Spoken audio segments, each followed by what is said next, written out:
Bismillahirrahmanirrahim. Assalamualaikum warahmatullahi wabarakatuh.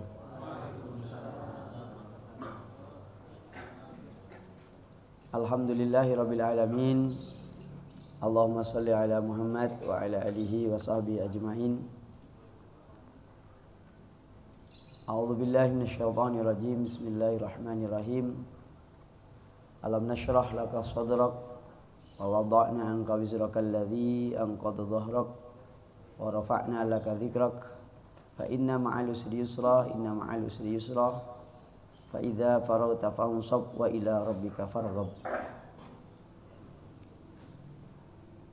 La in syakartum la azidannakum wa la in kafartum inna adzabi lasyadid. Amma ba'du, para jamaah yang dimuliakan Allah Subhanahu wa taala. Tadi sudah dimulai pengajiannya dengan membaca basmalah. Sudah dibuka dengan membaca basmalah. Tapi saya ingin memulai lagi dengan membaca basmalah untuk pembacaan kitabnya. Marilah kita membaca basmalah. Bismillahirrahmanirrahim.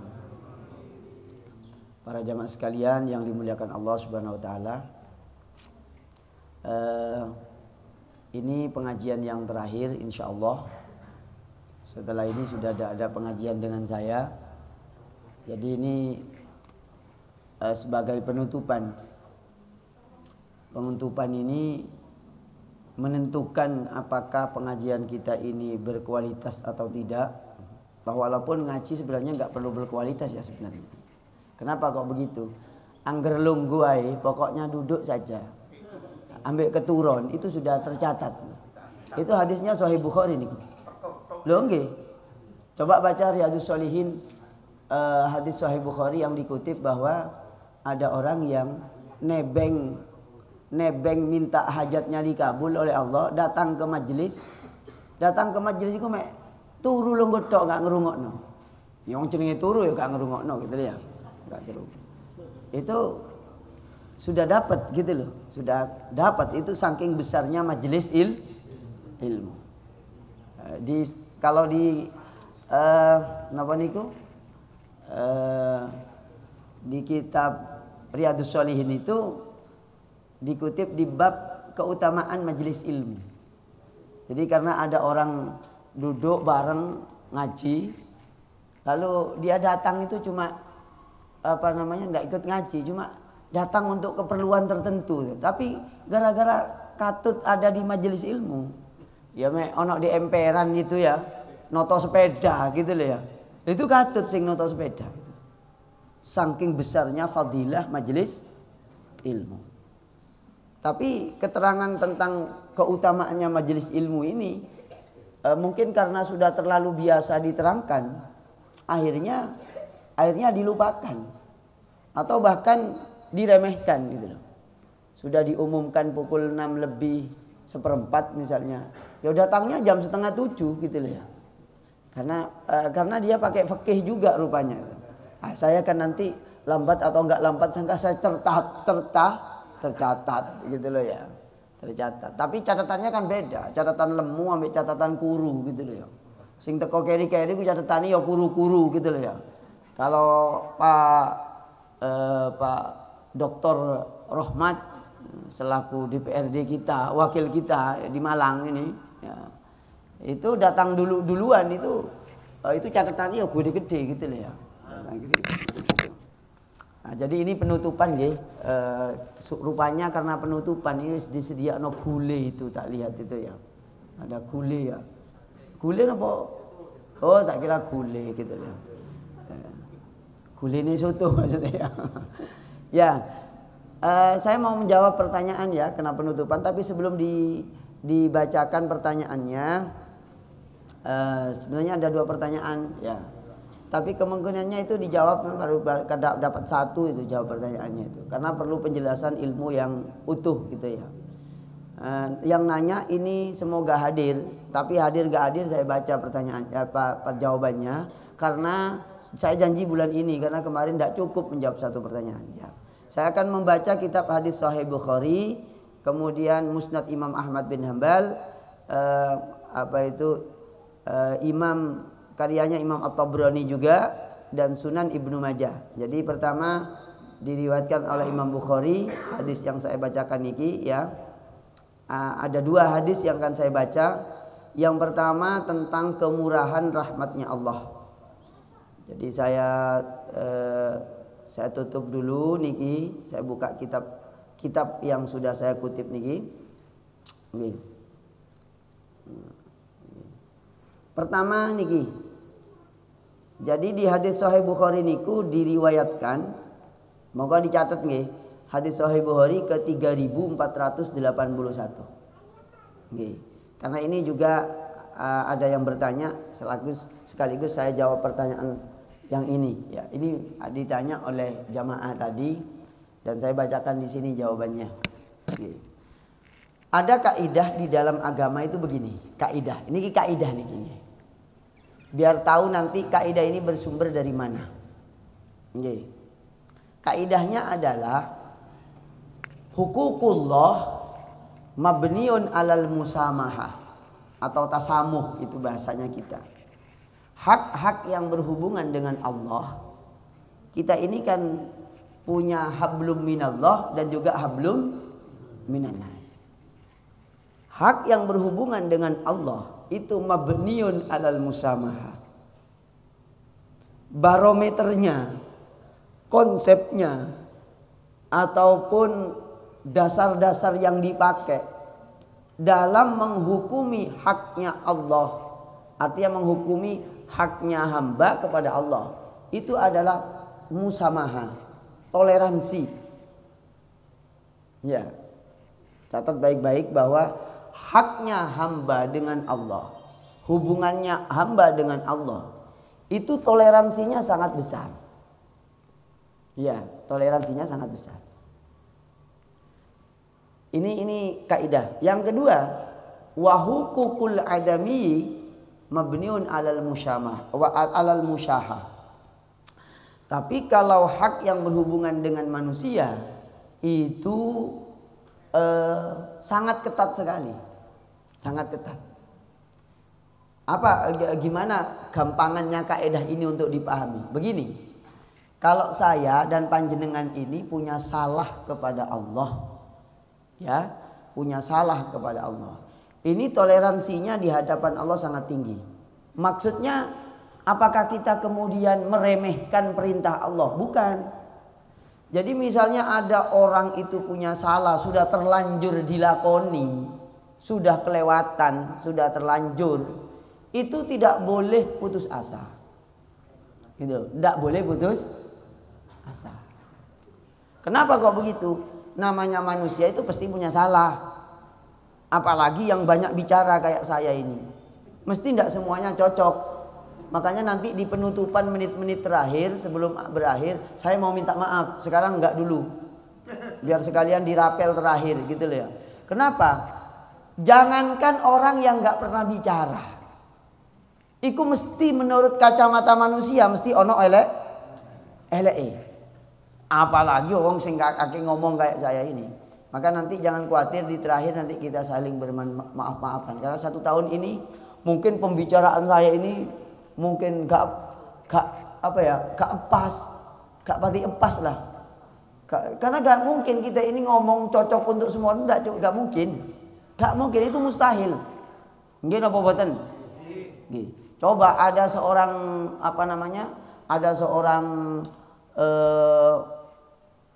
ini menurut saya ya, ini menurut saya.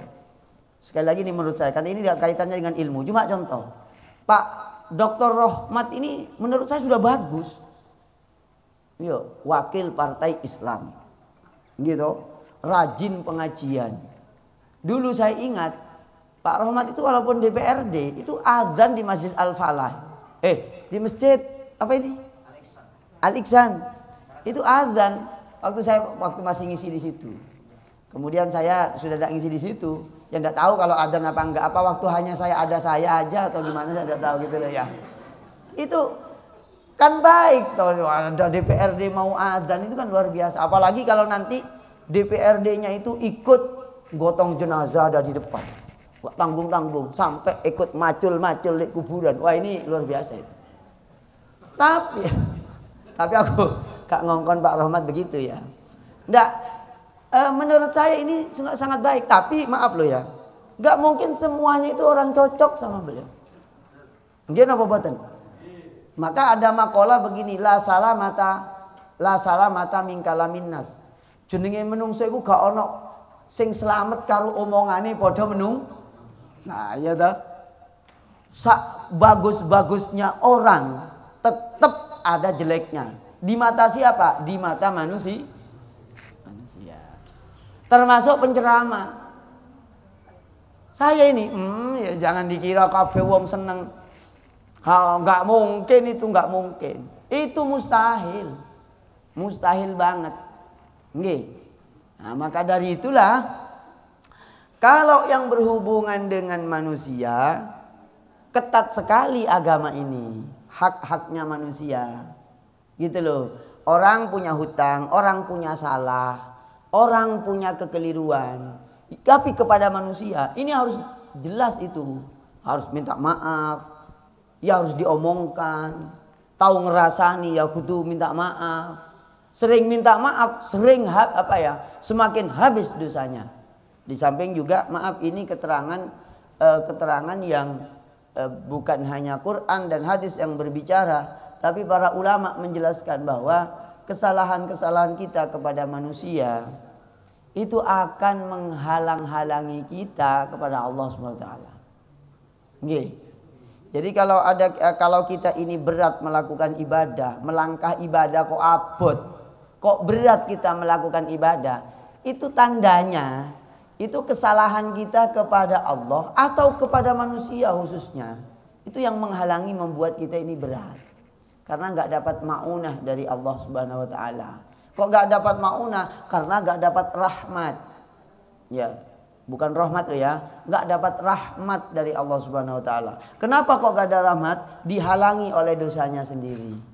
Nah, jadi kalau ada orang, ini keterangannya Imam Ghazali, bahwasanya kenapa kita diperintahkan oleh Allah Subhanahu wa taala, Allahumma a'inna ala dzikrika wa syukrika wa husni ibadatik. Allahumma inna nas'alukal huda wat tuqa wal afafa wal ghina. Aku minta petunjuk kepada yang benar gitu ya tentunya. Nah, itu kenapa kok orang itu bisa tidak kuat ataupun tidak dimudahkan langkahnya untuk melakukan kebaikan? Ini banyak salah. Ada kesalahan yang besar. Yang paling berat itu adalah kepada manusia. Kalau kepada Allah baca istighfar selesai. Artinya selesai secara hukum di bumi. Orang baca istighfar diampuni dosanya oleh Allah.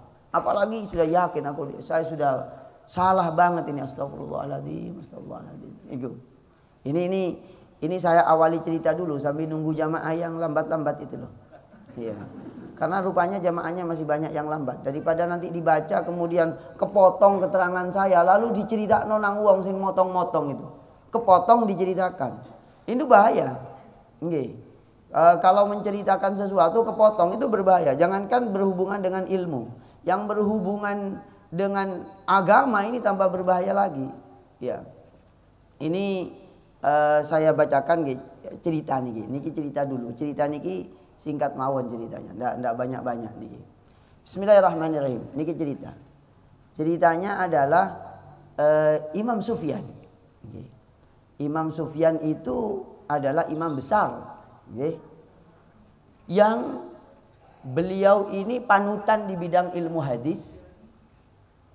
Kemudian imam di bidang ahli ibadah, dan kalau Quran tidak perlu ditanya niki. Niki Imam As-Sauri niki. Maaf, maksud saya Imam As-Sauri nggih. Imam As-Sauri niki hurimtu qiyamal lail.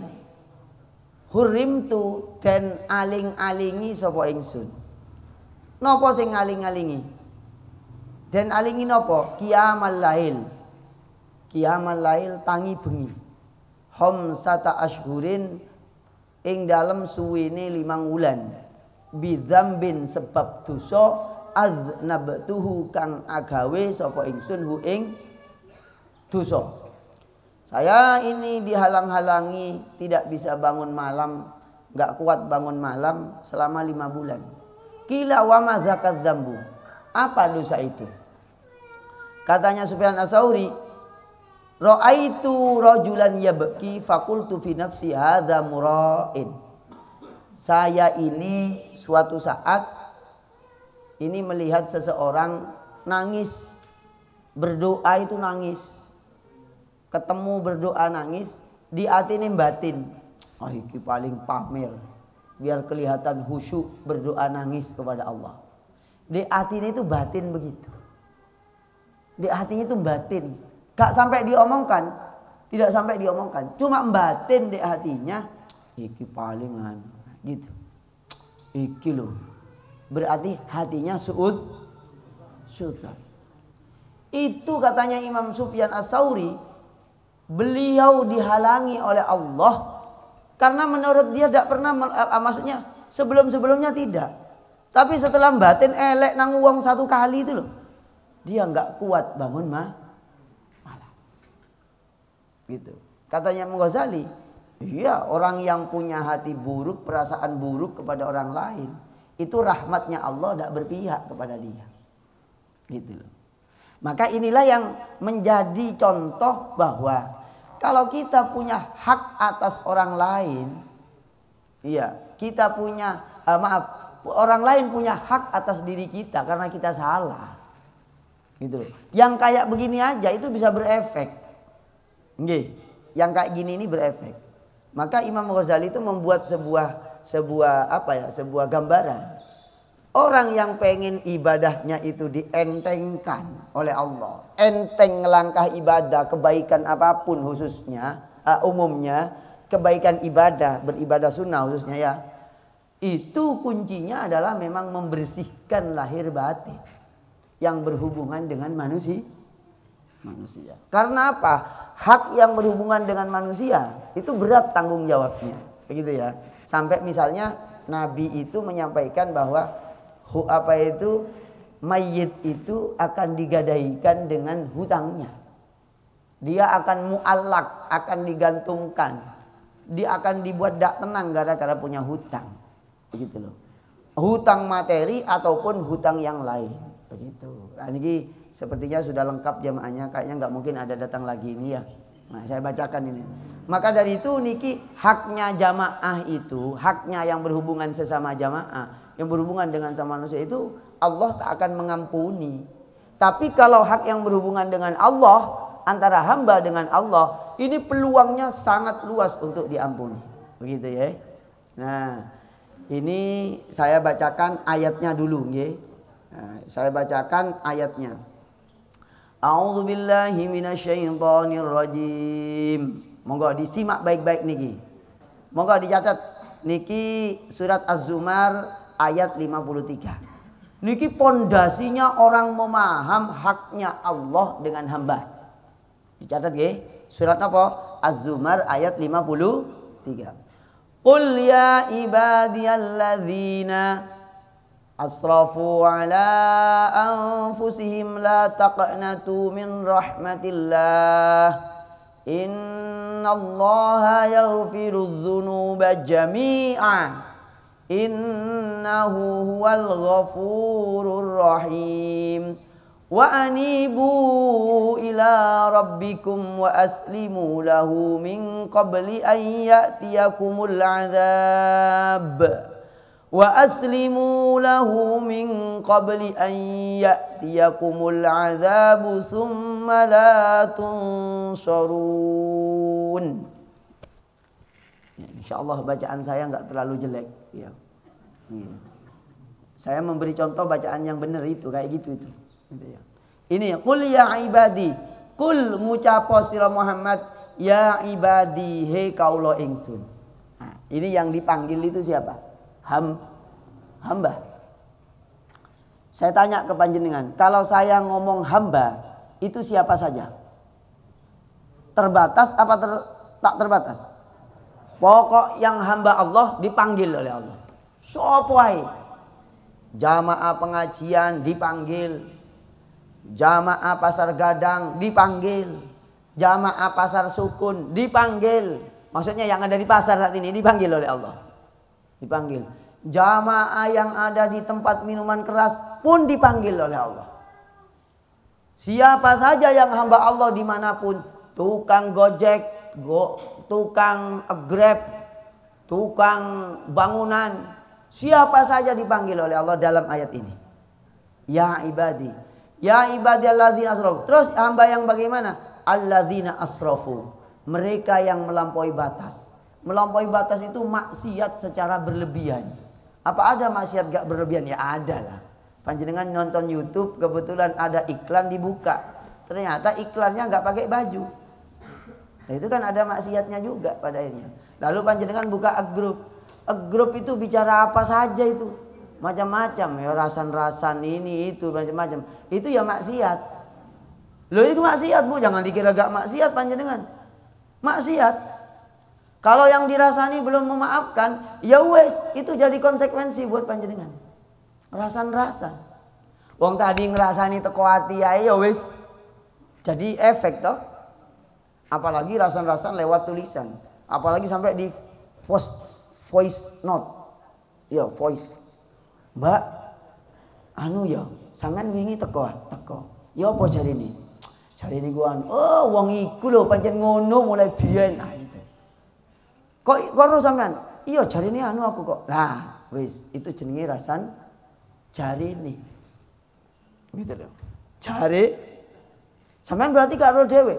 Iya aku jarine kok, tapi aku lho duduk jarine iku tok, jarine anu iku ya ngono kok. Sopo? Anu iku lho sing omahe di anu iku. Dek endi? Sing di anu ni anu sing sampean tepak anu ketok anu iku. Loh. Ya.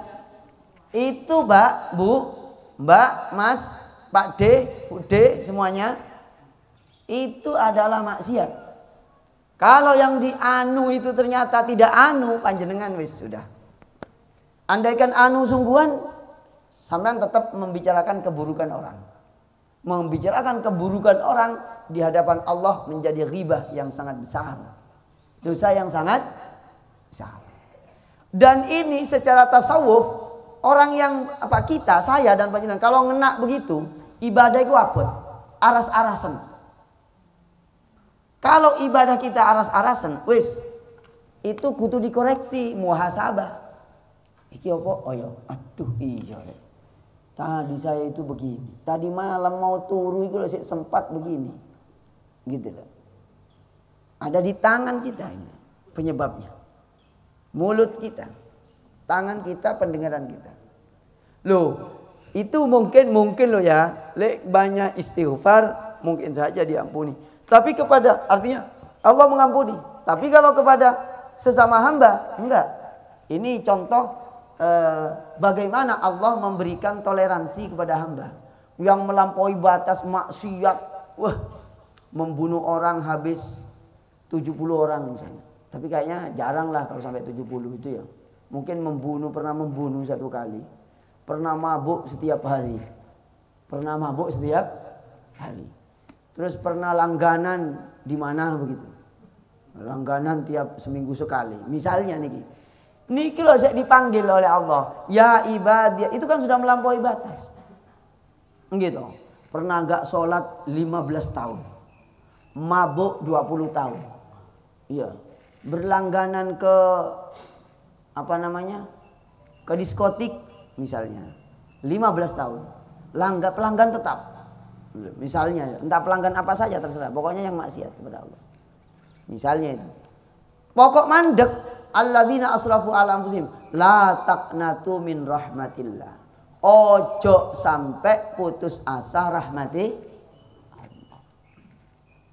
Ya napa niki maksudnya? Ya sudah tetap berharap, bertaubat kepada Allah. Innallaha, niki penting niki. Innallaha sa'tuhuni Allah yaghfiru iku ngepura sapa Allah adzunuba ing dosa-dosa jami'an hale sekabehane. Dosa apa saja diampuni oleh Allah.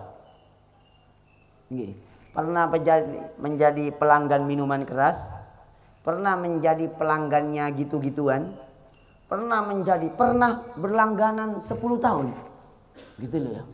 Misalnya ini dipanggil oleh Allah. Begitu luasnya rahmat. Jami'an sekabehane. Nggak ada pengecualian, jami'an. Kecuali apa? Dosa kepada sesama. Maka muncul kaidah. Kaidah ini kubu, Pak. Hak-haknya Allah mabniun alal musamaha. Haknya Allah itu didasarkan atas toleransi yang tinggi. Pokok gelem balik nang Gusti Allah. Terus kalau haknya manusia, enggak. Gitu. Maka oleh Allah dikatakan tadi itu, orang yang membicarakan orang lain, yang menghibah orang lain, itu dikatakan di dalam Al-Quran, ayuhibba ahadukum ayyakula lahma akhihi fakarih tumu. Orang yang punya dosa ghibah kepada orang lain itu sama dengan memakan dagingnya temannya, padahal dia nggak mau gitu. Itu baru ghibah, apalagi sampai mendolimi yang lain, ngambil haknya. Nah ini dasarnya kaidah di dalam beragama bahwa sebesar apapun dosa kepada Allah itu banyak toleransi. Nah, ini ada kaitannya dengan pertanyaan yang tanya itu kemarin, yang nanya 2 bulan yang lalu, yaitu Pak Modin yang minta saksi itu nggih. Nggih, teko sing takon. Oh, enggak hadir ya, enggak apa-apa. Oh, hadir jenengan Pak nggih. Oh, jemput anaknya, udah. Nanti sampaikan ini keterangan saya ini ya. Panjenengan pengajian ulang di tempatnya dia gitu ya, sampaikan gitu ya. Dan niki yang berhubungan dengan haknya Allah itu banyak toleran. Nah, sekarang buka kitab hadis Sahih Bukhari. Ya, hadis Sahih Bukhari. Hadis ke-3481. Catat nggih? Sampun dicatat? Nah, niki paling tidak dipotong kok kalian muka ngerti, kok pura-pura ngerti lah dengan keterangan saya gitu ya. Ngerti total itu kan tidak mungkin, sebagian ngerti ya gitu ya. An Abi Hurairah radhiyallahu an. Hadis ini diriwayatkan oleh Abu Hurairah di kitab apa? Sahih Bukhari. Hadis ke-3481. Nah, katanya Nabi niki, ani Nabi sallallahu alaihi wasallam, qala kana rajulun. Dulu ada seorang laki-laki yang dia ini yusrifu ala nafsihi, melampaui batas hidupnya dalam maksiat kepada Allah. Hampir gak duwe api, elek kabeh.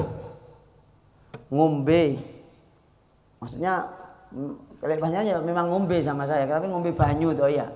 Ini minum-minuman keras. Lalu pelanggannya pegenggek. Ya ini yo israf namanya ya. Pelanggannya pegenggek, terus apalagi yo nipu wong, nyolong, macam-macam wis, lengkap dia. Katanya Nabi begitu. Ceritanya begitu. Dan niki saya estu Pak, saya ngomong saya estu niki Ustaz dudono kitabe Sahih Bukhari. Falamma hadarahul maut, ketika parek-parek mati, loro nemen wisan, kena stroke, asam lambung, gula asam, gula asam sampean ya. Gula asam iku lah apa jenenge? Enak malahan gula asam iku malah obatnya sariawan gitu ya. Iki lho asam lambung, gula darah, kemudian wis mati separuh dan macam-macam San. Tapi saya urip. Itu namanya hadarahul maut. Iya, mendekat. Terus qala li banihi, wasiat kepada anaknya. Iya. Idza ana mutu fa ahrikuni. Nak, rek, aku kok lek mati, obongen aku. Niki hadis Sahih Bukhari. Dicatat baik-baik. Maknanya saya terangkan dari keterangan ulama. Kok engkau sampai lah mati, kok aku wis obongen. Summa ithanuni. Setelah itu ditumbuk sampai walus. Summa zaruni firri. Mari ngono sampean sahur nang angin, lek ono angin wur gitu ya. Dalam satu riwayat suruh tabur di laut. Abunya itu. Abu tumangnya itu, abu matinya itu, abu jasadnya itu. Fa wallahi, demi Allah, la in qadara alayya rabbi la yu'adzibani adzaban ma adzabahu ahad. Andaikan Allah masih mau menyiksa saya, mampu menyiksa saya, ya sudah. Berarti saya disiksa oleh Allah Subhanahu wa taala sebagaimana siksaan kepada orang lain. Falamma mata mongko are kalane tumpes sapa wong mang. Kan niku wong elek iki ya. Artinya elek wis gak tahu. Oh, melu pengajian nang Asyura ya ora tahu gitu loh ya. Wong elek terus kok gitu loh. Falamma mata fu'ila bihi dzalika. Ketika mati, wah dia dilakoni temenanan. Dibakar. Fa amarallahu al-ardh. Akhirnya Allah memerintah bumi itu. Bumi itu dikumpulkan. Anta jma'u atau fa amara al-ardh faqala ijma'i ma fiki minhu. Bumi kumpulno abunya orang itu dadekno siji. Jadilah manusia. Fa fa'alat, akhirnya dilakoni, bumi ngelakoni tunduk pada Allah. Fa idzan huwa qaim, akhirnya dia itu bisa bangun dan bangkit. Faqala, Allah bertanya kepada ini, ma hamalaka ala ma sana'ta. Cung, lha apa awakmu jaluk diobong iki mati? Gitu. Cung. Sampeyan iki aneh-aneh ae jaluk diobong. Gitu. Maaf ya, ini saya tidak dalam rangka mengiyakan tradisinya orang Hindu kalau mati di ngaben. Ya, dak bercerita itu. Ini bercerita orang yang punya keanehan. Yang ini menjelaskan tentang luasnya rahmat Allah. Jadi ternyata gini, maha malaka ala sonata. Cung, sakjane opo awakmu iki kok kepingin mati diobong itu. Ya. Kamu ini kok mau mati minta dibakar. Ternyata orang yang jawab ini sederhana. Qala ya Rabbi khasyyatuki. Dalam satu riwayat, ini sama-sama riwayatnya Imam Bukhari. Khasyyatuka ya Allah. Ya Rabbi khasyyatuka. Makhafatuka ya Rabbi. Ya Allah, saya ini jaluk diobong iku kok menawa lek wis entek jasadku, wis sampean ndak nyiksa saya. Kenapa? Saya takut karo panjenengan. Katanya para ulama, orang ini masih punya satu hal di hatinya yang lengket sampai mati. Itu apa? Tauhid. La ilaha illallah. Akhirnya apa? Faghfarolahu. Karena keseriusannya dia takut kepada Allah. Ya. Keseriusannya. Kesungguhannya bertauhid kepada Allah. Dia itu oleh Allah diampuni. Niki hadis Sahih Bukhari. Tapi hadis ini bukan untuk saya dan panjenengan. Yang sing wis ngelakoni api itu. Ini untuk orang yang ngelakoni wis kadung terlanjur berbuat jahat, berbuat maksiat banyak, gak boleh putus. Loh, iki loh. Orang yang tak pernah berbuat kebaikan, matinya lagi minta dibakar. Itu pun punya satu tiket. Tiketnya apa? La ilaha illallah. Maka orang yang membaca la ilaha illallah itu tiket yang sangat mahal luar biasa. Karena untuk mengakui tiada Tuhan selain Allah itu nggak mudah. Gini apa buatan? Nah, orang ini akhirnya diampuni Allah. Ini menunjukkan bahwa rahmatnya Allah sangat luas. Maka sebesar apapun dosa itu oleh Allah diampuni kalau dosanya kepada Allah. Berdasarkan surat Az-Zumar ayat 50. Loh itu dipanggil oleh Allah, ya ibadiyalladzina asrafu la taqnatu min rahmatillah innallaha yaghfirudz dzunuba jami'a. Ojo putus asa. Nah, ini melahirkan kaidah. Kaidah ini apa? Dosa sak gede sebesar apapun dosa hamba kepada Allah, Allah mau mengampuni asalkan kembali bertaubat. Titik nggih? Paham niki? Nanti saya giring ke pertanyaannya Bapak tadi. Saya giring ke sana. Itu yang pertama. Yang kedua, ini sudah masyhur nggih, sudah masyhur niki. Bahwasanya ini diriwayatkan oleh Imam Ahmad, Imam Ibnu Majah, Imam At-Tabrani, Imam Bukhari meriwayatkan hadis niki. Apa itu? Yaitu sabdanya Nabi bahwa dulu pernah ada perempuan pelacur yang mati dalam keadaan melacur. Tapi diampuni dosanya mergo ngekei ngombe karena memberi minuman anjing. Ini di kitab Musnad Imam Ahmad bin Hanbal. Ini juga diriwayatkan oleh Imam Bukhari. Ya, diriwayatkan oleh Imam Bukhari, diriwayatkan oleh Imam Ahmad, hadis ke 10.629. Lah niki. Sampean Sampean berarti paham sekarang bahwa Allah itu rahmatnya tak terbatas. Amalnya seorang hamba dengan Allah ini tidak bisa kita hukumi secara zahir. Tidak bisa semata-mata kita hukumi secara zahir. Yang pertama. Yang kedua, kita ini tidak diperkenankan mengklaim, menyatakan wiki wele ikian macam-macam. Karena kita tidak tahu, barangkali orang ini punya kebaikan, yang kebaikan itu kita tidak tahu, yang tahu hanya Allah, dan Allah mengampuni. Mau apa? Buktinya apa ini? Gitu. Karena sayang, karena dia itu tidak tega melihat anjing mau mati, anjing mau mati, dia lepas bajunya. Maksudnya sebagian bajunya, yaitu kerudungnya dirobek, sepatunya dilepas, ngambil air, anjing itu dikasih minum. Lalu dia mati, diampuni oleh Allah gara-gara memberi sesuatu. Itu berkat rahmatnya Allah. Artinya bagaimana? Bukan berarti kita beramai-ramai tuku anjing, mari mau dikai ngombe bendino, itu bukan itu maksudnya. Maksudnya adalah sayang kepada makhluknya Allah itu dapat pahala. Wah, ini makhluk yang oleh sebagian ulama dianggap najis. Air liurnya najis. Satu. Yang kedua, orang berbuat dosa semacam apapun, sebesar apapun dosanya kepada Allah, maka musamaha, toleransinya besar. Begitu. Paham nggih? Pun.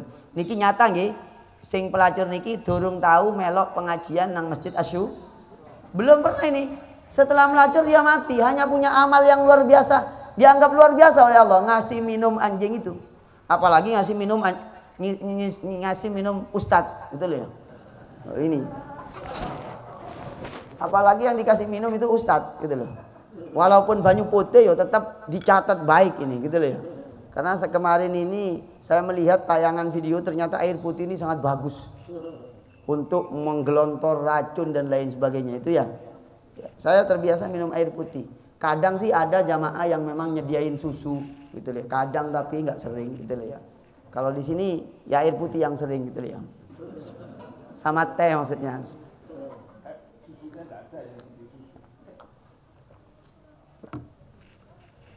Sampun nggih, paham nggih? Nah, sekarang jawab pertanyaan. Jawab pertanyaannya apa? Pertanyaannya itu begini. Ustadz, kadang itu kita mendengar Pak Mudin itu ngomong, iki wong Islam yo, nggih, sae, gitu ya. Walaupun sebagian ngomong, oh, iki subhanallah, gitu ya. Nggih napa mboten? Ini baik ya, kita saksikan ini adalah orang Islam yang baik. Nggih, nggih. Mau ya gak dilanjut no, nggih ono eleke barang gitu ya. Gitu. Tak ceritane hadise. Ini hadisnya Sahih Bukhari. Nah, saya selalu mau membawa yang sohe-sohe. Soalnya kalau lek sohe saya ditakon, wong sohe kadang ditakoni sih gitu loh. Gitu loh. Wong sohe, wong gak sing takon gak ngerti pisan jajane. Gitu loh ya. Jadi ini di kitab Sahih Bukhari niki. Saya bacakan nggih. Saya bacakan yang pertama niki. Niki. Nah, niki. Nah, satu. Nah, niki. Jadi cerita hadisnya itu kayak gini Pak di Sahih Bukhari niki. Nah, niki. Sahih Bukhari dicatat iki, dicatat pisan ben ngerti panjenengan dan saya ya. Sing mau nyatet maksudnya. Kalau nyatet enggak usah wis. Tahu bukan kiai juga kok panjenengan enggak mungkin ya. Artinya enggak menjelaskan juga ke orang, tapi paling tidak tahu. Hadis ke 2643. Nggih. 2643. Dari Abil Aswad radhiyallahu anhu qol ataitu al-Madinata waqad waqa biha maradun. Saya datang ke Madinah, di situ banyak orang sakit, banyak orang yang mati. Di Madinah ini pernah kena wabah, banyak orang mati. Ya. Atau kita ngomong Covid kalau kemarin, atau Pak Gebluk atau apa namanya terserah. Yang penting banyak orang mati. Wahum yamutuna mautan darian fajalastu ila Umar. Saya datang ke Sayyidina Umar. Lalu famarrat jinazatun fa usniya khairan. Lewat jenazah satu. Dipuji oleh para sahabat. Wah iki wong apik iki. Faqala Umar. Umar mengatakan wajabat. Wajabat. Wah ini wajib ini. Cuma tidak disebutkan wajibnya wajib apa. Apa wajib masuk surga? Apa wajib masuk neraka? Apakah wajib mendapatkan pahala kebaikannya? Summa murra bi ukhra. Lalu ada jenazah kedua. Ya, jenazah kedua. Fa usniya khairan. Dipuji kebaikannya. Wajabat. Umar mengatakan wajabat. Summa murra bi salisa. Ada jenazah lagi. Fa usniya syarron. Lalu dipuji, bukan dipuji. Dia omongno kaelekan iki yo tahu nyolong sandat ini kemarin. Ini tahu nyuri nyuri ayam 30 itu di kandang misalnya. Faqala wajabat. Umar mengatakan wajabat. Akhirnya Sayyidina Umar itu ditanya, "Wa ma wajabat ya Amirul Mukminin?" Sayyidina Umar, wajabat itu maksudnya apa kok semuanya? Yang baik wajabat. Yang baik wajabat. Yang buruk juga wajabat. Ini apa maksudnya? Nah, akhirnya Sayyidina Umar mengatakan, "Qultu kama qala Nabi sallallahu alaihi wasallam." Saya ini mengatakan seperti yang dikatakan Nabi. Apa sabdanya Nabi? Niki loh. Ayyuma muslimin syahidalahu arba'atun bi khairin adkhalahu al jannah. Barang siapa setiap orang Islam yang disaksikan kebaikannya oleh 4 orang, maka orang ini dimasukkan surga oleh Allah Subhanahu wa taala. 4 orang ya. 4 orang. Jadi kalau saya kayaknya sudah lebih dari 4 kayaknya ini ya. Iya. Takmirnya cok aja dihitung mesti ngomong baik kalau saya mati itu. Takmir Asyura, takmir Al-Falah, takmir Mujahidin, takmir Manarul Islam, takmir Sulfat. Loh ini udah 5 ini. Padahal sak masjid sak Malang ini ada kurang lebih 20 masjid. Mesti takmirnya ngomong baik gitu ya. Ya, andaikan saya mati nanti itu loh, andaikan gitu ya. Nah. Terus kulna wasalah satun. Kalau 3 gimana Umar? Maaf, Nabi. Gimana Nabi kalau 3? Wasalah satun. 3 pun cukup. Wasnani. Kalau cuma 2 pun cukup. Kemudian katanya Sayyidina Umar, kami tidak nanya lagi ke Nabi, kalau 1 bagaimana? Mek bojone tok. Sing ngomong apik mek bojone tok. Ya, itu ya. Ya napa niku? Lah terus ini bagaimana maksudnya hadis ini? Panjenengan pasti masih gelambiar itu. Kenapa? Pasti panjenengan mau tanya ke saya, Ustadz, saiki nyakseni apik ternyata iki elek ya apa? Ah, pasti gitu kan? Dipikirin panjenengan? Iya, susah saya baca itu. Pertanyaannya nggak jauh-jauh dari situ, gitu loh. Kenapa? Panjenengan mau menghukumi menurut cara pikir panjenengan, bukan cara pikirnya Allah dan Rasulullah, gitu. Gitu. Sudah jelas bahwasanya Nabi melarang kita membicarakan keburukan orang yang sudah mati, kecuali keburukannya parah, itu tidak apa-apa. Parah sudah terkenal, Semalang Raya ini sudah ngomong lagi wong elek kabeh. Welek bisa, welek. Tapi kalau masih duwe elek, duwe apik, jenenge menungso, iya toh? Ada baik, ada buruknya. Jangankan orang yang nyata-nyata ada baik, ada buruknya. Oh, panjenengan ini kalau tahu ya, kalau tahu yang sesungguhnya itu. Saya yakin tidak semuanya orang ngomong diri saya ini baik. Pasti orang yang ngomong elek. Ada saja. Ustadz Wahid itu metuwek jenengan gitu, ngomong koyo makelar gitu ya. Mesti ada, tidak semuanya. Loh iya itu biasa, tidak perlu tersinggung. Kenapa kok begitu? Menungso itu begitu. La salamata min kalamin nas. Tidak ada orang yang bebas selamat pure mulus teko omongannya menung. Ada orang wis meneng tok bisa. Jarang ngomong-ngomongan karo koncone. Ya saya dirasani. Iku lho, iku paling bisu iku. Apa oh pertemuan meneng tok ya mecucuk meneng tok ngene. Ora noleh ora iso gitu misale. Ono ae alasan. Wah ngene. Terus begitu. Mau ana wong sing kakean ngomong, penting gak penting ngomong ae. Delokna iku lho, delokna iku lho. Deloken. Itu lho. Oh iku lho, deloken. Iku lho. Mesin seleb rusak. Wah, atau radio rusak, krabek. Iki jenenge ngono. Ana wong gak pati men, ya kadang ngomong kadang Iku lo kadang ngomong, kadang enggak. Oh, gak tahu, gak ada yang bener. Ya itu menungso. Mungkin itu ya potretnya kita semua ini ya. Mungkin. Jadi mau mencari yang benar menurut manusia, ya gak iso. Bukan ukuran, gitu loh. Maka kalau ada orang onok salahi, iya biasa itu. Ustadz gak onok sing dicocoki persis sing karepe. Lawong otaknya nggak sama yang nerima. Ya kalau pengen ustadz yang cocok semua itu ya malaikat Israel atau malaikat Malik atau malaikat Jibril sing ngomong ceramah itu. Mesti gak ono sing salah gitu loh. Tapi apa iso sampean ketemu malaikat? Ya nggak bisa. Gitu. Nggih. Ini cuma wakil saja, paling tidak banyak baiknya daripada buruknya gitu aja ya. Nah, banyak baiknya daripada buruk. Nah, maksudnya hadis ini bagaimana? Maksudnya ini, yang pertama husnuzon kepada orang yang sudah mati. Kenapa? Niki begini alasannya. Alasannya itu niki keterangan di dalam kitab nopo? Di dalam kitab Al-Mafatih fi Syarhil Mashabih. Satu. Yang kedua, di dalam kitab Al-Kashif, ya, Al-Kashif an Haqaiqis Sunan, keterangan hadisnya niki. Terus katanya para ulama, hadis ini memberi pedoman bahwasanya satu, jika dia itu orang baik, harapannya dia itu masuk surga karena kebaikannya. Andaikan dia punya dosa kepada Allah, harapannya dengan saksi kebaikan itu, kebaikannya dia punya kebaikan, oleh Allah kebaikannya diterima, keburukannya diampuni. Nah gitu loh. Kenapa kok begitu? Yang punya hak mengampuni dosa-dosa kepada Allah hanya Allah yang tahu. Kita tidak bisa menghakimi. Buktinya apa? Lamang itu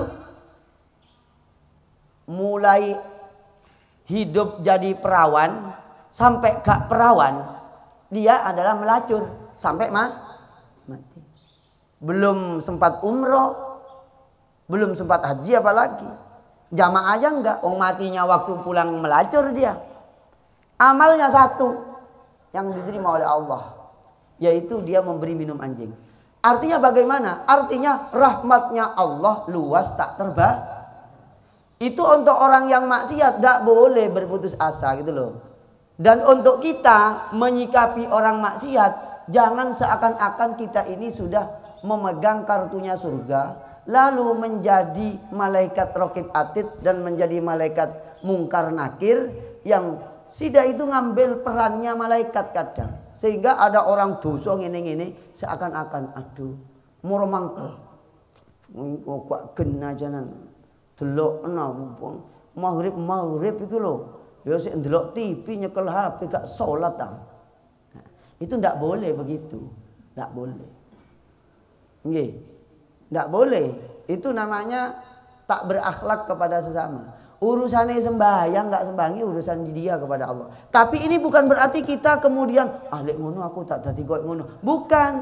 Ini hadis memberitahu kepada orang ahli maksiat yang sudah terlanjur maksiat kepada Allah itu ndak boleh putus asa. Yang kedua, kalau ada orang maksiat meninggal tapi dia itu beriman, kita tetap dia punya kebaikan. Kita saksikan dia memang pernah melakukan kebaikan. Lalu dosanya semoga diampuni. Nah, kan enteng toh? Enteng ke kita. Tapi kalau kita ini mengambil haknya, mengambil perannya malaikat, abot. Ikut menghukumi. Mau iki wis neraka jelas iki. Apa om? Nyolong petik kuping telu wisan kok gitu loh. Dorong jaluk sepuro. Ini nyolong ayam saya 3 kali. Belum minta maaf. Padahal dia misalnya dia pernah ngasih anak yatim misalnya. Pernah nyumbang di masjid, pernah sholat Jumatan ping 10 misalnya. KTP-nya masih tertulis Islam. Lalu mau mati mungkin kurang 1 minggu pernah baca la ilaha illallah. Kan kita nggak tahu. Gitu? Nggak tahu. Gitu. Akhirnya enteng urip. Tapi lagi kita ikut-ikut menghukumi neraka dan surganya orang lain, apa loh itu tugas kita loh. Iya toh? Nah itu buktinya. Buktinya 2 loh, sama-sama Sahih Bukhari itu menceritakan itu. Artinya orang yang maksiat itu tetap husnudzon, bahwa dirinya diampuni oleh Allah. Kita pun juga husnudzon, yang penting dia orang yang Iman dia. Kenapa kok begitu? Iya, karena kelihatan setiap tahun mesti rajin sholat hari raya, duduk di sof paling depan. Pas hari raya tok itu pada sama Jumatan misalnya. Atau kadang-kadang maghrib. Begitu. Kenapa? Haknya Allah sesama hamba ini yang tahu hanya Allah. Nggih. Maksudnya diampuni itu bukan berarti langsung masuk surga, ya tetap dosanya dihisab gitu loh. Tapi kan tidak permanen di neraka. Andaikan disiksa nggak permanen gitu. Satu niki keterangan hadisnya begitu dari kitab napa niki di kitab Al-Masabih dan juga Haqaiqus Sunan. Kemudian yang kedua niki. Nah, niki yang kedua niki. Alasan yang kedua niki. Alasan yang kedua ditulis di dalam keterangan kitab sarahnya Sahih Bukhari juga niki. Alasan yang kedua adalah persaksiannya yang kita katakan baik ataupun tidak baik itu adalah untuk orang yang beriman. Orang yang kafir dan orang munafik walaupun disaksikan itu bukan jaminan.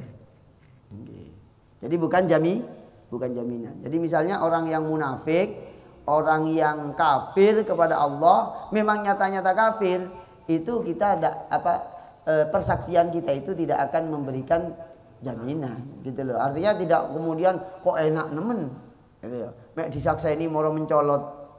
Ya le mencolot nang neraka pantes misalnya ya. Bukan begitu. Tapi ini orang yang bersaksi itu orang yang beriman, yang disaksi pun beriman, tidak orang kafir dan tidak orang munafik.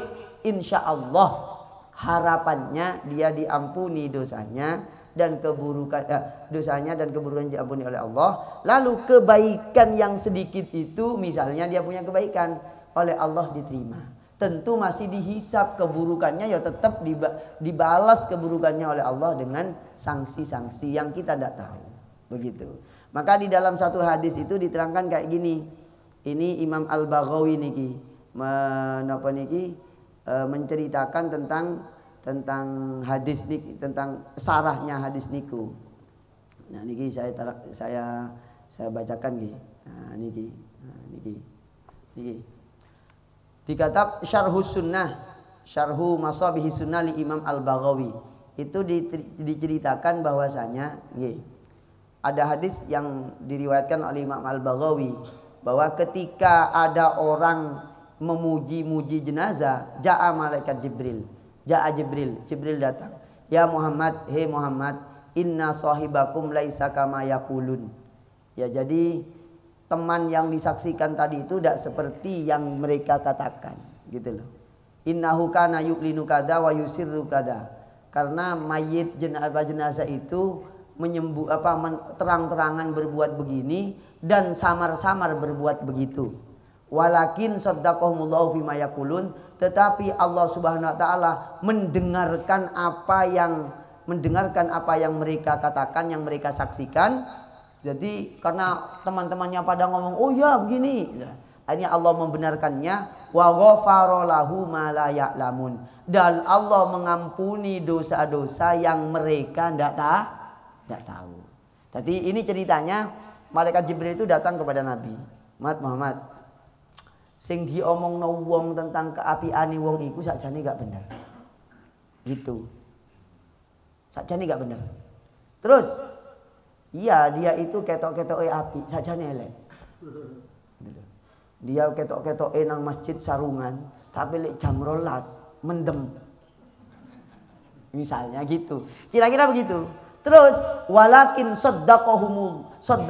Allah saddaqahum bima yaqulun.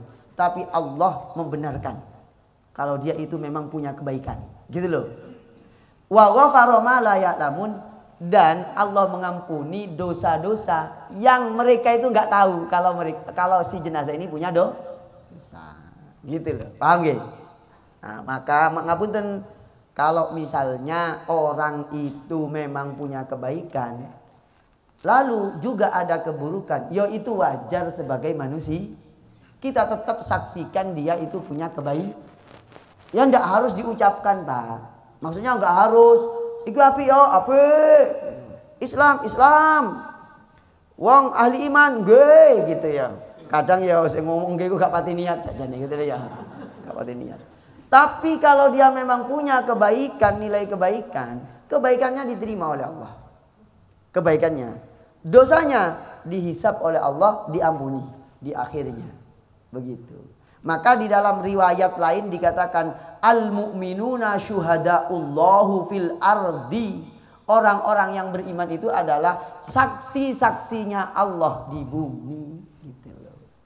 Nah, jadi kesimpulannya gimana? Gimana itu yang biasa di pemakaman itu ngomong, iki apik napa boten? Nggih, saya napa boten? Baik apa tidak? Nggih, baik. Gitu loh. Gitu loh ya. Itu dasarnya di kitab Sahih Bukhari. Gitu loh, disaksikan. Kalau memang ternyata itu buruk, dengan harapan katanya para ulama keburukannya keburukannya, kebaikannya diterima oleh Allah sehingga diantar masuk ke surga oleh kebaikannya. Begitu. Tetapi catatannya adalah persaksian itu bukan jaminan, cuma menjadi harapan. Kenapa kok harapan? Karena Allah Maha luas. Insya Allah dengan keterangan ini kayak wis gak ono sing kate ditakoni. Kayaknya begitu. Aklop sudah semuanya. Mungkin apa boten? Sik ono sing kate ditakoni? Oh, monggo. Monggo. Sing yang saya maksud kan Pak Mudine kan kadang nipu. Ini wong iki api apa api? Nah, itu kalimatnya kan penipuan itu. Kalimat. Anda dia bilang wong iki api apa elek, mungkin langsung muni elek, langsung muni api. Yang kedua nggih. Hadis pelacur tadi itu memang kita enggak menyalahkan. Nggih. Cuma jadi pikiran kita orang-orang awam. Oleh ngono. Aku tak melacur ae ngono ya. Wong iki mah Islam apa gak? Nggih. Mumisah yang diceritakan itu orang yang beriman. Oh ya. Nggih. Kalau yang kedua itu pertanyaannya Pak Modin itu bukan nipu sebenarnya. Artinya bukan nipu. Artinya kita tidak boleh suudzon ya. Artinya kalau Pak Modin itu mengatakan misalnya loh ya, mengatakan api nopo api, nggih. Otomatis jawabannya ya sae api gitu loh.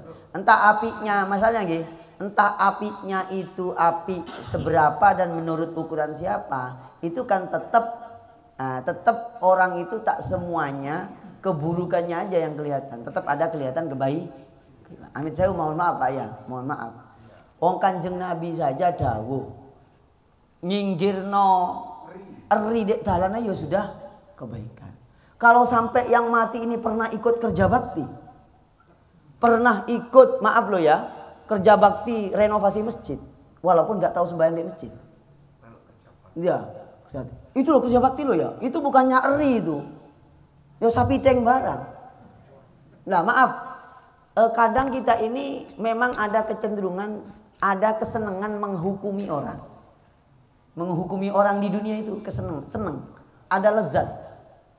Jadi katanya Imam Ghazali, orang itu seneng, manusia itu punya kecenderungan, ngerti keeleane wong. Dan seneng keapiane iku diketahui orang. Lah itu kalau dibawa sampai mati, itu bisa jadi namanya takabur yang tersembunyi. Ya. Jadi ya wes oleh wong ngomong api ya wes api. Oh urusannya dia mati atau apa ya apa dadine nanti di akhirat itu urusannya dia dengan Allah. Kita tidak menjadi panitianya neraka dan surga atau seleksi masuk ke neraka atau surga itu tidak boleh kita jadi panitianya. Gitu loh. Buktinya apa? Ya hadisnya begitu. Nggih napa mboten? Hadisnya memang begitu. Mau gimana? Qur'annya surat Az-Zumar pun juga begitu. Ya sudah, kita ini oleh ben anteng ben tentrem ngono lho. Kita ini suruh husnud. Ya mbok elek ya wis apa cari dek ya mbek Gusti Allah. Kita kan ndak ikut-ikut gitu loh. Ada kan anteng kok. Tapi kayak kalau kita ngurus sak kampung diurus kabeh, iki anu tau ngene biyen. Wabot nang pikiran, iso-iso stroke gitu loh. Iso-iso stres gitu loh ya.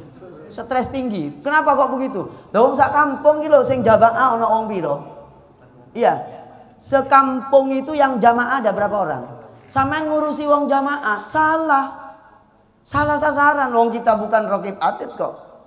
Apa cari dia enggak jamaah melu ngaji, gak belok ngaji. Mbah Ali gimana? Dia usah. Tapi kalau kelihatan oh dia itu ahli sholat, pernah sholat dia. Ya wes berarti Islam. Ya wes selesai. Oh dosa-dosane ya apa cari Gusti Allah karo dek. Wis KTP-ne Islam Iya ya wes bapak wes gak melok-melok wes. Mbok temenanan apa enggak ya itu urusannya Allah dan dia gitu loh. Makanya namanya ada hukukullah, ada hukukul ada. Kecuali kalau dia punya utang baru kita berat. Nah, ini dia punya utang sama saya. Terus punya utang sama dia, ini bahaya ini. Harus diminta ikhlasnya gimana? Ah begitu. Kalau haknya Allah memang begitu. Saya kadangnya juga kadang keterima kadang Pak. Kadang gitu loh. Kenapa? Sing ketok meripat, iki ora tau sembahyang kok. Gitu loh misalnya. Sembahyang iku tepak mek Jumatan kok. Itu pun telat-telat gitu loh misalnya. Tapi kan kalau dikatakan dia kufur kan tidak boleh. Wong dia sholat gitu loh. Gitu. Gitu Pak. Nopo ya nopo Pak? Ganjel apa ya apa? Nggih.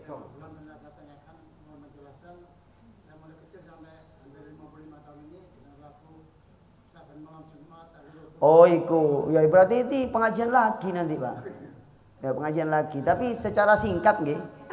Iki sakjane sudah saya terangkan di YouTube saya tempo hari. Apa saya terang no? Gelem saya 15 menit. Saya gelem. Saya purun nggih. Ah ya wis. Berarti sampean aja ngene ae wis dikasih kebebasan. Sing kate mangan soto disikan ndak apa-apa metu. Nggih.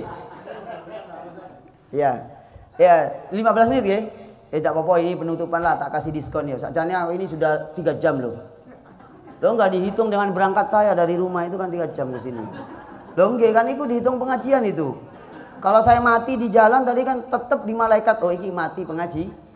Nah, iya. Kan saya kan tidak bisa ke sini kalau nggak berangkat dulu kan. Iya. Ini pakai pemahaman namanya ya. Nggih. Wis. Alon-alon iki ngaji niki. Ini adalah ilmu. Nggih. Mbak, tolong dicatat. Yang akan saya bacakan ini adalah ilmu. Panjenengan harus memfoto makalah saya ini ada kurang lebih mungkin 20 halaman tentang pertanyaan ini Bapak. Kaya Bapak iki ngotot sik takon iki gitu ya. Sakjane aku gak kate takon wedi apa? Wedi sampean gak ilmiah. Khawatir sampean gak ilmiah. Karena saya pernah menerangkan yang ilmiah gak nyambung, akhirnya saya diberhentikan dari pengajiannya. Timbul fitnah. Apa gak nyambung, gak nutup. Sing dipikirno ulama, ini ulama internasional loh yang bicara. 1 Al-Imam Ibnu Taimiyah, 2 Imam Malik, 3 Anas, sahabat Anas. Nggih. Dan yang berbicara ini Imam Ibnul Qayyim. Yang ketiga Imam As-Suyuti, Imam Al-Qurtubi, tafsirnya yang berjilid-jilid ini. Jelas nggih? Yang saya bacakan itu kitabnya ini. Sepakat apa tidak kalau ini mau bicara ilmu? Sepakat ya? Wis, tungokno iki. Iki temenanan lho, aku wis kadung temenanan iki. Ojo beranjak dari tempat ya. Beranjak dari tempat tak mulai disian saya. Kak melu mangan. Ya. Wis. Pertama niki saya buka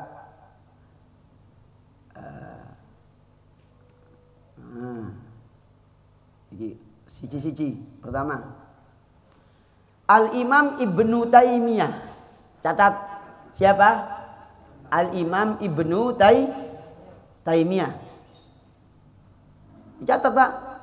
Nanti lek umpama wong takon ndek ndi kitabe? Kitabe Imam Ibnu Taimiyah Majmu'ul Fatawa juz 4 halaman 295.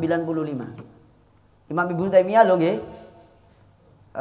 Ibnu Taimiyah. Niki ulama besar diakui di dunia internasional.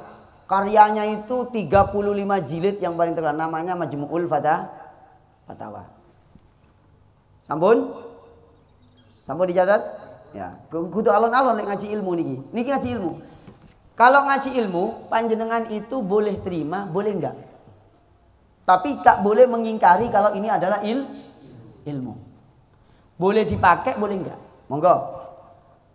Waqat rawa Ibnu Abid Dunya. Ibnu Abid Dunya ini ulama hadis abad ketiga kurang lebih Hijriah. Fi kitab Dzikril Maut, di dalam kitab Dzikrul Maut, kitab eling mati, kitab ingat mati. An Malik bin Anas, diriwayatkan dari Malik bin Anas. Sampun. Nah, Malik bin Anas.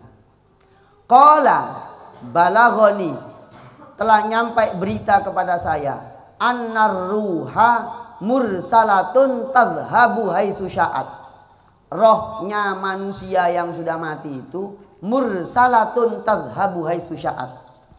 Mursalatun, kalau dikersakno Gusti Allah, dia bisa lepas kemana-mana. Iso budal nang dindi, tadhhabu budal dahab nang dindi.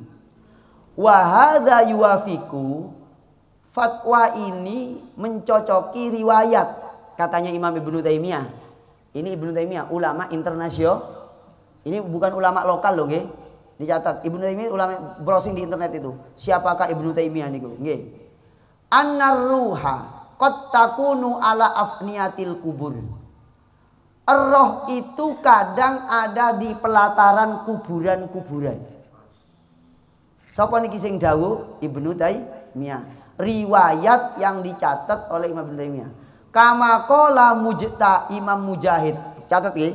Imam Mujahid ini adalah mufassir terhebat di dunia. Di abad ulama salaf, yaitu tabi'in. Catat Mujahid. Imam Mujahid mengatakan innal arwaha tadumu alal kubur. Roh-rohe manungsa itu langgeng ono manggon dek kuburan sab'ata ayamin pitung dino. Yauma yudfan al mayyit, ing dalam dinane den pendem sapa al mayyit. Di hari dimakamkannya mayit. Sampean baru ini urusan metafisika. Kita baru tahu temenan kalau kita sudah mati. Saya membaca kitab ini udah lama banget. La tufariku dzalika, tidak bisa berpisah. Waqad tu'adu, maksudnya tetap ada di situ. Waqad tu'aduru ilal badan fi ghairi waqtil mas'alah, dan kadang roh itu dikembalikan saat pertanyaan. Saat pertanyaan itu dikembalikan ke jasadnya. Ketemu nang jasadnya, balik mana? Iso balik ketemu, balik ketemu. Terus begitu. Wallahu a'lam. Kama fil hadis, sebagaimana di dalam hadis Sahih Ibnu Abdil Bar. Sahih menurut Imam Ibnu Abdil Bar. Ani Nabi sallallahu alaihi wasallam, dari Imam Abu Dawud, dari Nabi, juga dikutip oleh Imam Abu Dawud, dikutip oleh Imam Ibnul Qayyim Al-Jauziyah, dikutip oleh Imam As-Suyuti, dikutip oleh Imam Al-Qurtubi di dalam kitab Syarhus Sudur, ya. Hadisnya itu begini, ma min rajulin. Ini sebagai bukti kalau roh itu bisa kemana-mana. Saya nggak menjawab malam Jumat, malam Sabtu, malam Minggu, malam apa terserah. Tapi roh bisa kemana? Mana niki? Ini contohnya, katanya di dalam hadis disebutkan. Ini di kitab Sunan Abi Dawud hadisnya.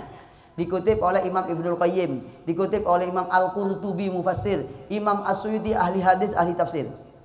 Saya tidak membicarakan orang Malang, tapi membicarakan ulama-ulama internasional yang sudah hidup 600, 700, 800, 1000 tahun, 1200 tahun yang silam sudah bicara ini. Jadi orang ngenteni saiki sakjane.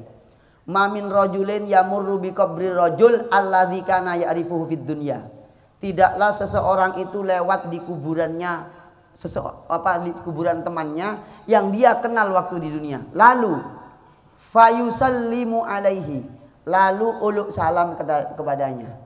Illa raddallahu alaihi ruhahu, maka Allah tidaklah kecuali atau melainkan Allah mengembalikan rohnya hatta yarudda alaihi salam, sampai dia menjawab salam. Niki hadis diriwayatkan Sahih Ibnu Abdil Bar di kitabnya Imam Ibnu Taimiyah Majmu'ul Fatawa. Dadi roh ini kok iso begitu. Ini panjenengan percaya napa boten, nggih itu tidak kudu. Saya menjelaskan ilmu. Ini baru satu keterangan. Ini saya tulis ada kurang lebih 40 keterangan. Sanggup sampai jam 2 siang? Niki serius loh. Saya kalau sudah ngaji serius, saya pakai kitab soalnya. Kitabnya hadisnya tak terang. Oh Ustadz, saya pernah mendengar di keterangan lain tidak begitu. Nggih monggo, panjenengan ikut yang nggak begitu tidak apa-apa. Nggih. Kudu legowo niki niki ilmu sejak abad kedua Hijriah. Riwayatnya pun Sahih Ibnu Abdil Bar. Nggih. Siapa yang mau, maaf loh ya, ada ulama yang sekelas Ibnu Taimiyah di Malang. Se-Indonesia ini belum ada yang sekelas Ibnu Taimiyah. Punya karya namanya Majmu'ul Fatawa yang saya buka ini, 35 jilid. Lek tuku kitab ini tak tanya harganya 2,5 juta kurang lebih. Samanya gak duit-duit tuku kitab sak ngene.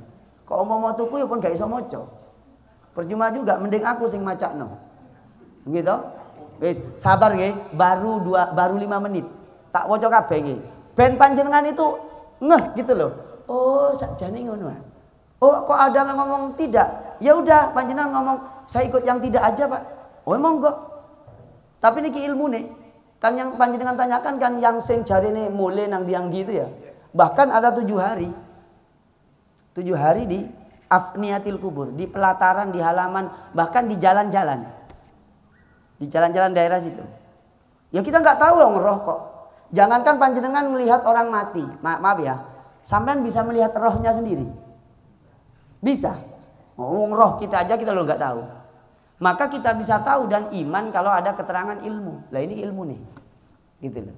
Jadi kalau kita uluk salam, assalamualaikum mbah. Berarti ini menjawab. Apa buktinya? Hadis Sahih Bukhari. Hadis Sahih Bukhari, Nabi itu ngomong-ngomong karo sapa? Karo jenazahnya orang kafir yang mati di perang Badar. Apa saya buka juga keterangan hadisnya? Biar sekalian lama gitu nggih. Niki buatan niki panjenengan biar maksudnya niki temenanan saya gitu, maksudnya temenan. Penting niki. Soalnya banyak salah paham tentang ini. Berapa kali saya ditanyakan oleh orang, tapi mergo gak ngaji, ya wes. Kowe iki ngene. Aku menengahi. Baru kok lek takon langsung tak jawab. Tak dodono kitabe keterangane. Sing pertama niki tentang napa niki? Biar utuh niki, biar Pak Maring ini wis gak takon-takon maneh gitu loh. Jadi kalau ada keterangan tidak sama, monggo panjenengan bisa ngambil yang tidak sama itu, ngambil yang ini tidak apa-apa juga, bebas. Ini namanya ilmu begitu. Dan niki saya terangkan kalau Nabi itu juga gini di Sahih Bukhari niki. Saya tampilkan. Bismillahirrahmanirrahim. Nah niki, nah niki Pak nggih. Monggo panjenengan niki penting niki, sing niki. Jadi Nabi ku tahu ngomong-ngomong karo dek kuburan nih. Tampilno mangke niki ngobrol. Niki. Saya tampilkan pelan-pelan lah. Niki. Meluruskan ini sudah saya tampilkan di YouTube. Niki nggih, monggo dicatat. Imam Nawawi, Imam Ibnu Hajar Asqalani, Imam Ibnu Taimiyah, Ibnu Ruslan At-Tabari, Profesor Wahba Az-Zuhaili, semuanya sepakat ulama salaf kholaf bahwa mayit itu bisa berbicara. Artinya ngomong cuma kita nggak tahu. Mereka mendengar, gitu loh. Niki keterangan hadis ini. Niki Sahih Bukhari hadis ke 3976. Dicatat nggih. Ahli kubur bisa mendengar ketika berada di mulut sumur Badar, tempat pembuangan mayat tokoh-tokoh kafir Quraisy. Setelah 3 hari dibiarkan, Nabi memanggil-manggil satu persatu. Jadi niki nggih. Niki hadisnya. Dicatat hadis Sahih Bukhari ke 3976. Setelah 3 hari mati, korban apa itu orang-orang kafir itu, khususnya itu Utsbah bin Rabi'ah, Syaibah bin Rabi'ah dan lain-lain itu ada yang disebut ini. Jadi Nabi itu manggil nama-namanya. Ya fulan ibna fulan, ya fulan ibnu fulan, ya fulan ibnu fulan. Ayasurrakum annakum ata'tumullaha wa rasulah fa inna qad wajadna ma wa'adana rabbuna haqqan fa hal wajadtum ma wa'ada rabbukum haqqan. Fulan, Abu Jahal, Abu Lahab, kamu ini udah mati. Kamu bisa enggak tahu apa yang sekarang yang kamu rasakan? Kami sudah dapat janji-janji Allah. Kamu gimana? Gitu. Itu Nabi ngomong-ngomong gitu. Terus di dalam riwayat ini dikatakan ya Utsbah, jadi namanya disebut ya Utsbah bin Rabi'ah, ya Syaibah bin Rabi'ah, ya Umayyah bin Khalaf, ya Aba Jahal, itu disebutkan. Ini di kitab Fathul Bari, syarahnya Sahih Bukhari juz 7 halaman 302. Terus Sayyidina Umar iku takon, iki model-model panjenengan lah. Kayak gak percaya nang Kanjeng Nabi gitu. Maksudnya gak percaya, penasaran. Lho wong wis mati, ada di Qalib namanya. Qalib itu sumur ada di Badar. Ya. Sayyidina Umar itu takon gini, "Ya Rasulullah, ma tukallimu min ajsadin la arwahalaha." Cari Kanjeng Nabi nih. Katanya Sayyidina Umar, "Kanjeng Nabi, panjenengan iki kok omong-omongan karo jasad wis gak ana rohe." Ngono lho. Iku jasad Pak, bangkai wisan bangkai. Faqala Rasulullah sallallahu alaihi wasallam, "Wallazi nafsu Muhammadin biyadihi," demi zat yang jasadnya Nabi Muhammad ada pada kekuasaannya, "ma antum bi asma'a lima aqulu minhum." Gitu loh. Tidaklah engkau itu lebih mendengar daripada mereka.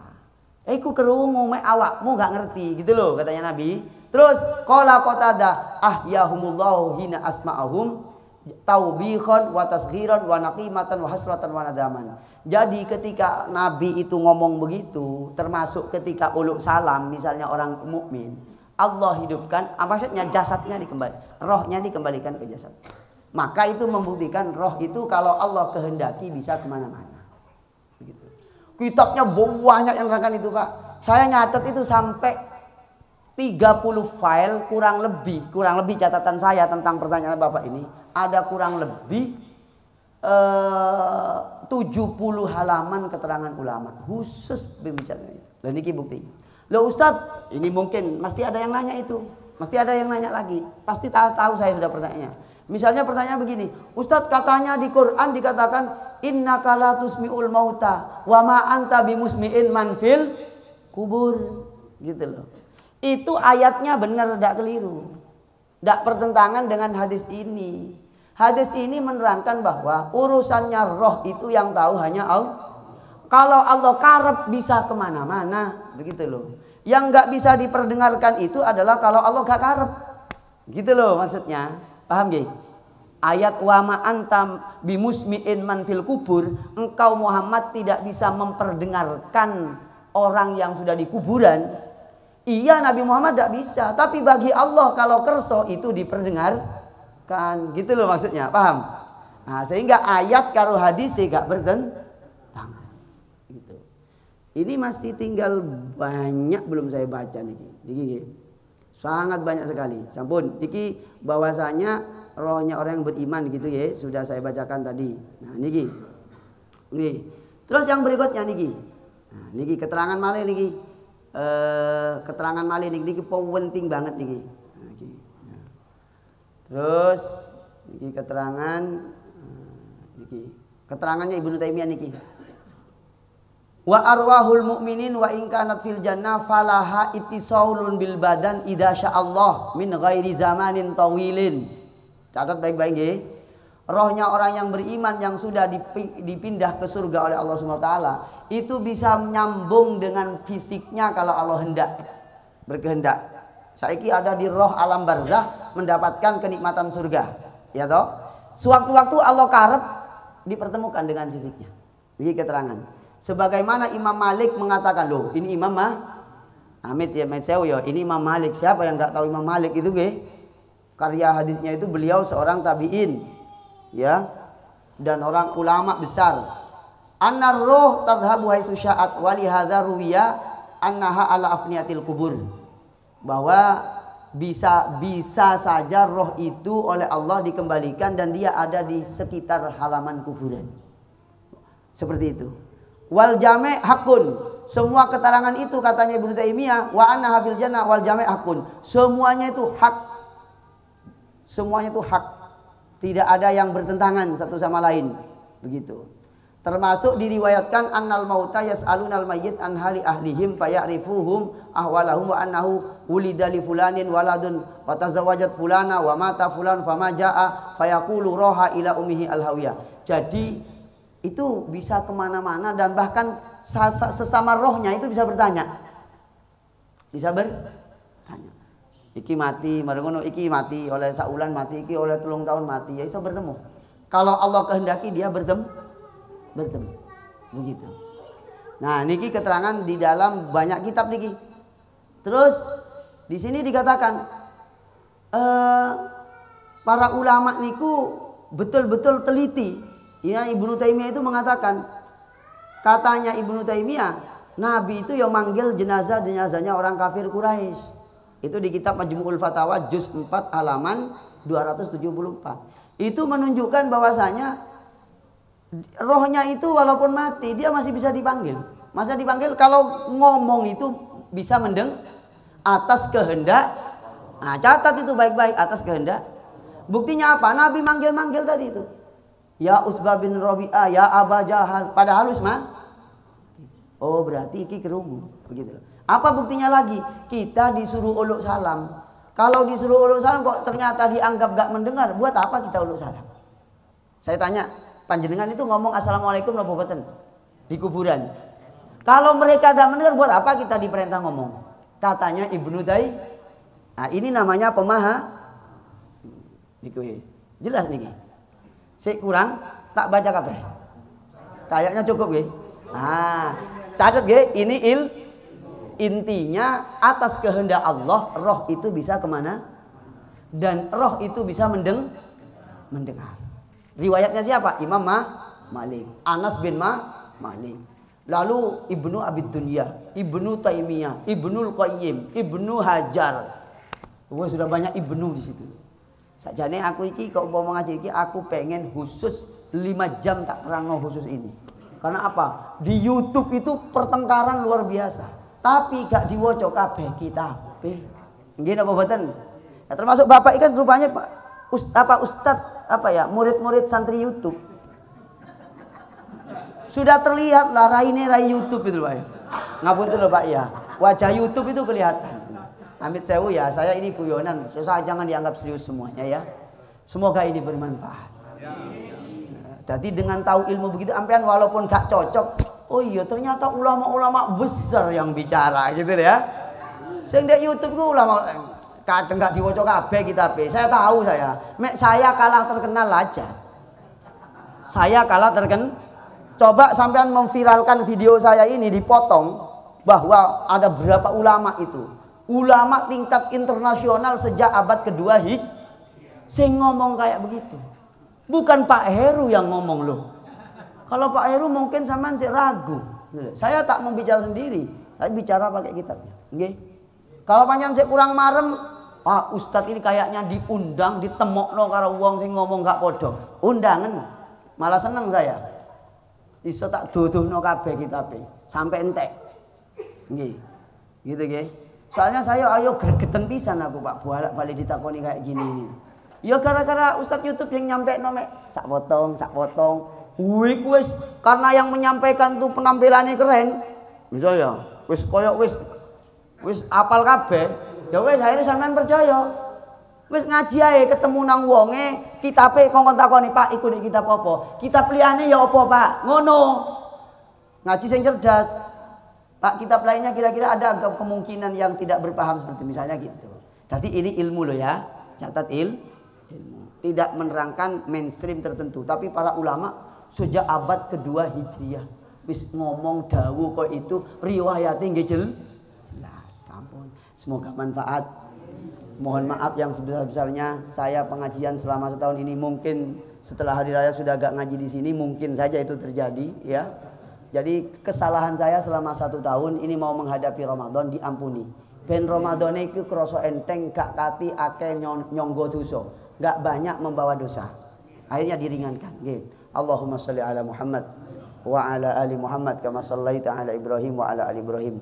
Wa barik ala Muhammad wa ala ali Muhammad kama barakta ala Ibrahim wa ala ali Ibrahim fil alamin innaka Hamidum Majid. Ya Allah, Allahumma ighfir lana wa li walidina wa ajdadina wa jaddadina wa qarabatina wa ikhwatina wa akhwatina wa jami' amwatil muslimin wal muslimat wal mu'minin wal mu'minat wa jama'atina ya Allah, khassah jamaah Masjid Asy-Syura wa sairil jamaah wa talamidana. Allahumma ja'alna wa jama'atina jamaah Masjid Asy-Syura wa sairil jamaah wa talamidana, murid-murid kami, wa atba'ana, pengikut kami, wa man ahsana ilaina, orang yang berbuat baik kepada kami, min ahlil ilmin nafi' wal mubarak. Engkau jadikan orang-orang yang menjadi golongan ahli ilmu, ahli kebaikan, ilmu manfaat, berkah, wa ahlil khair, dicukupi ke dunia akhiratnya. wa ahlit taqwa wal istiqamah was sa'adah fid dunya wal akhirah. Allahumma a'inna ala dzikrika wa syukrika wa husni ibadatik. Allahumma inna nas'alukal huda wat tuqa wal afafa wal ghina. Allahumma yassir wa la tu'assir. Allahumma yassir wa la tu'assir. Allahumma yassir umurana. Allahumma inna na'udzubika min jahdil bala. Ya Allah, kami memohon perlindungan dijauhkan dari beratnya bala, wa darakis syaqa, dari kesengsaraan yang bertubi-tubi, wa su'il qada, lindungilah kami dan gagalkanlah kami dari takdir-takdir buruk, wa syamatatil a'da. Allahumma yassir wa la tu'assir. Allahumma yassir wa la tu'assir. Allahumma yassir kulla asir. Rabbana atina fid dunya hasanah wa fil akhirati hasanah wa qina adzabannar. Wa sallallahu ala nabiyyina Muhammad wa ala alihi washabihi ajmain. Subhana rabbika rabbil izzati amma yasifun wa salamun alal mursalin walhamdulillahi rabbil alamin. Kurang lebihnya saya mohon maaf. Mau maafkan saya nggih? Dimaafkan saya. Pola sing akeh nyocot iki teko kene ya. Panjenengan lak menengethok dadi gak ketemu salahe, tapi lek saya iki salahe ketemu ya. Wassalamun alal mursalin walhamdulillahirabbil alamin. Assalamualaikum warahmatullahi wabarakatuh.